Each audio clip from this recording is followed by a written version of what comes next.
Bonjour, bienvenue dans la série sur l'électrodynamique classique. Donc toujours sur l'électrostatique et continuons sur notre problème des deux hémisphères maintenus à des potentiels différents. Alors faute de pouvoir intégrer explicitement la formule du potentiel que nous avons eue, nous pouvons développer le dénominateur en série de puissances, puis intégrer terme à terme. Une fois a carré plus x carré mis en facteur dans chaque dénominateur, on obtient phi x θ psi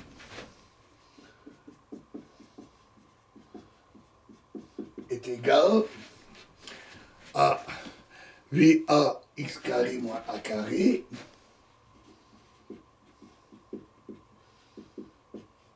divisé par 4pi x carré plus A carré exposant 3 demi fois l'intégrale de 0 à 2pi de d psi prime fois l'intégrale de 0 à 1 de d cosinus θ prime de 1 moins 2 alpha cosinus gamma exposant moins 3 demi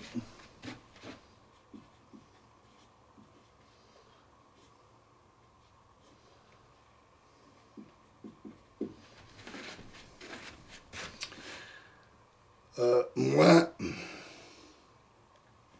1 plus 2 alpha moins 1 plus 2 alpha cosinus gamma exposant moins 3 demi le crochet avec alpha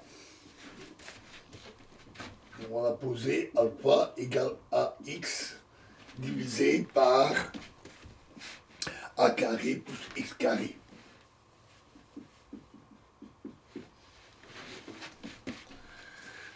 Remarquez que le développement des radicaux contient uniquement des puissances impaires de alpha cosinus gamma. Ainsi, donc tout ce radical-là est égal à 6 alpha cosinus gamma plus 35 alpha cube cosinus cube gamma plus etc. d'autres termes.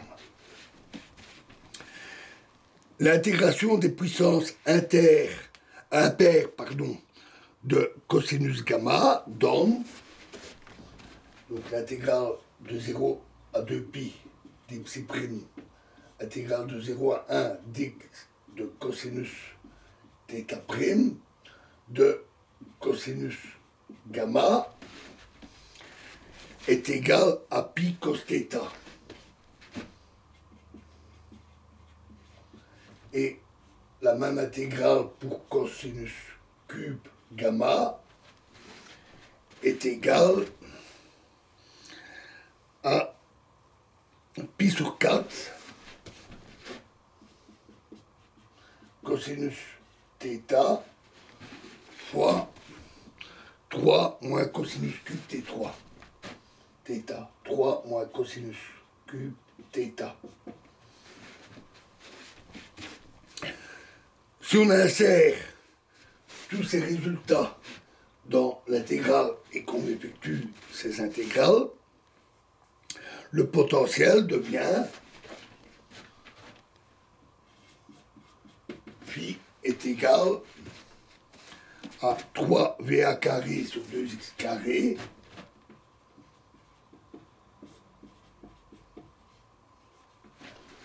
fois x carré fois x carré moins a carré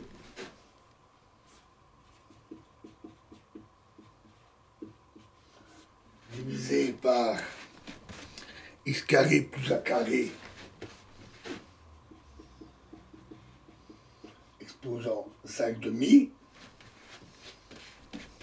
fois cosinus θ fois 1 plus 35 24e de a carré x carré plus x carré, non pardon, a carré fois x carré divisé par a carré plus x carré au carré fois 3 moins cosinus carré θ plus les termes d'ordre supérieur. Notez que, conformément à la symétrie du problème, seules apparaissent des puissances impaires de cosinus θ.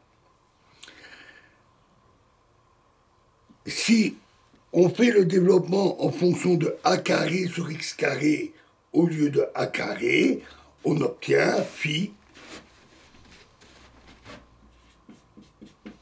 égale 3va carré sur 2x carré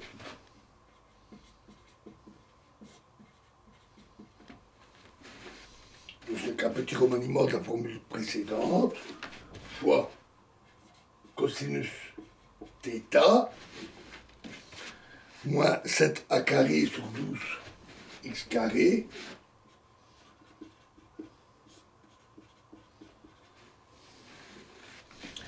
fois 5 demi cosinus carré θ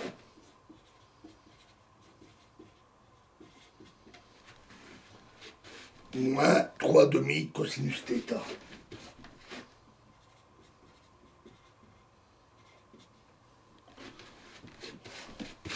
Cosinus cube θ. Ici, cosinus cube θ, cosinus θ, plus d'autres termes. Pour les grandes valeurs de x sur a, cette série converge rapidement et constitue donc une bonne représentation du potentiel. Même pour x sur a égale à 5, on vérifie que le deuxième terme de cette série n'apporte une correction de 2%.